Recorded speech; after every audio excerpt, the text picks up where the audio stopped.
Assalamualaikum warahmatullahi wabarakatuh.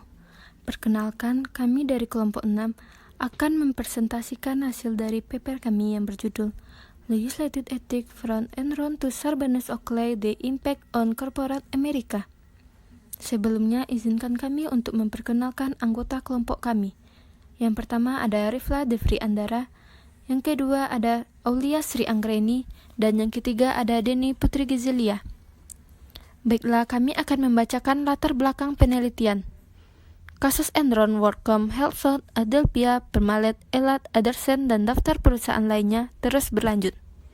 Dalam beberapa tahun terakhir, sistem ekonomi dunia telah menyaksikan dalam hal moneter tingkat kecurangan dolar terbesar, manipulasi akuntansi, dan perilaku tidak etis dalam sejarah perusahaan, dan tentu saja skandal dan kegagalan paling ekonomis sejak tahun 1920-an.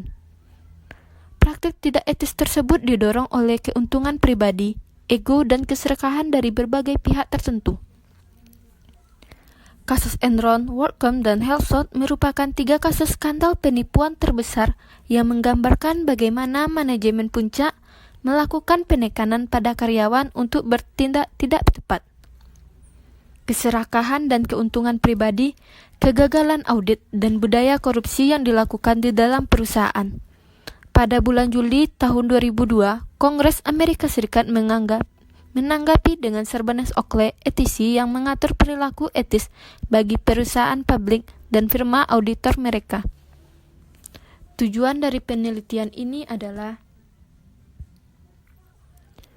membahas dan memaparkan skandal pelaporan keuangan pada dekade yang lalu dan upaya legislatif AS yang dihasilkan untuk menerapkan perilaku etis dan pengendalian timbulnya masalah pelaporan baru melalui Undang-Undang Sarbanes-Oxley.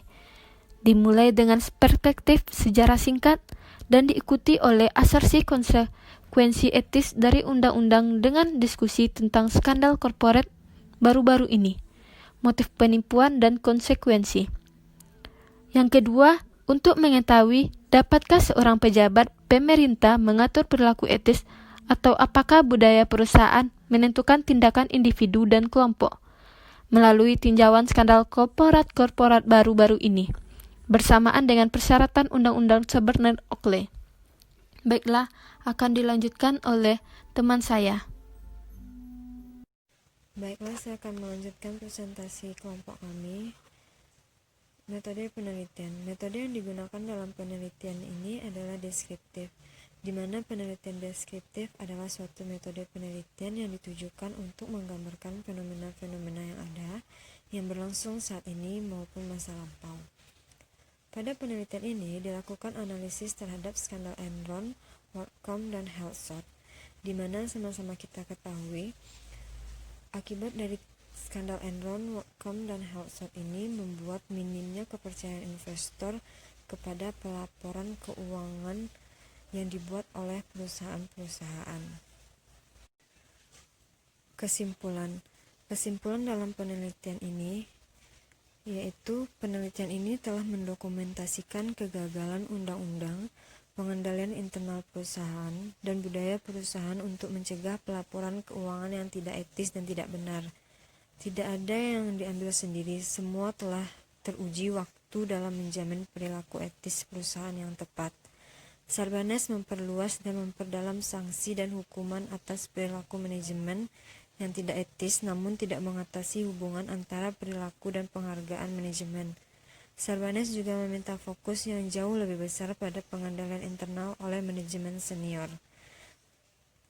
Sistem pengendalian internal termasuk kontrol IT dapat membantu mengurangi kesempatan untuk perilaku curang atau tidak etis, namun tidak dapat menghilangkannya di dunia, di mana hampir 50% perusahaan besar masih menggunakan spreadsheet dalam beberapa aspek pelaporan keuangan.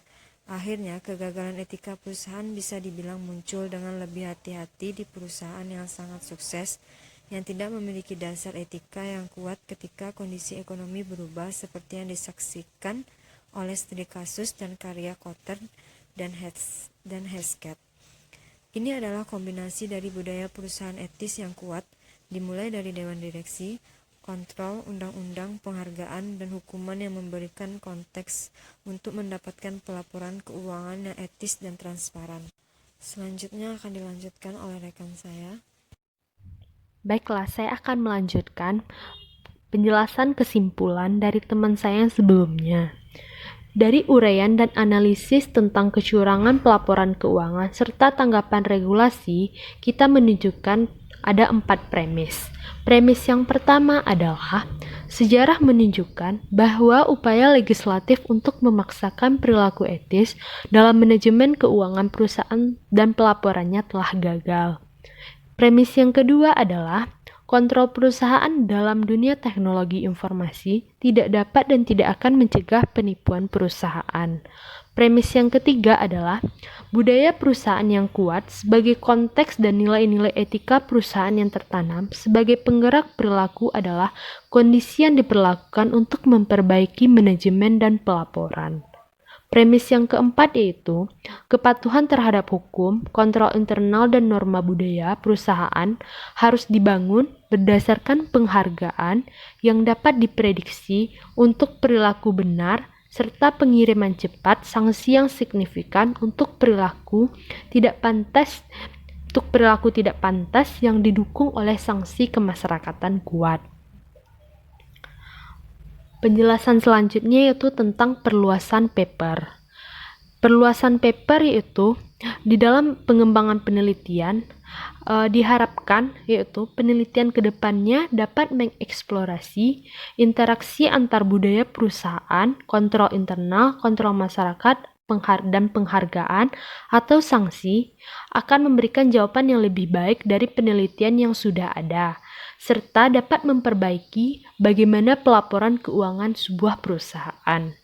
Dan juga dari perluasan paper ini kita dapat mereplikasi penelitian yang sama dengan menggunakan sampel yang berbeda karena contohnya berada di Indonesia. Kita dapat mengambil sampel skandal perusahaan yang terjadi di Indonesia sebagai bahan analisis serta kode etik dari Ikatan Akuntansi Indonesia, sehingga kita dapat memahami masalah-masalah yang ada dan menyajikan jawaban serta rekomendasi bagi pemangku kepentingan dan pihak-pihak terkait sehingga dapat kita implementasikan untuk menuju pelaporan keuangan yang etis, daya banding yang tinggi, serta informatif.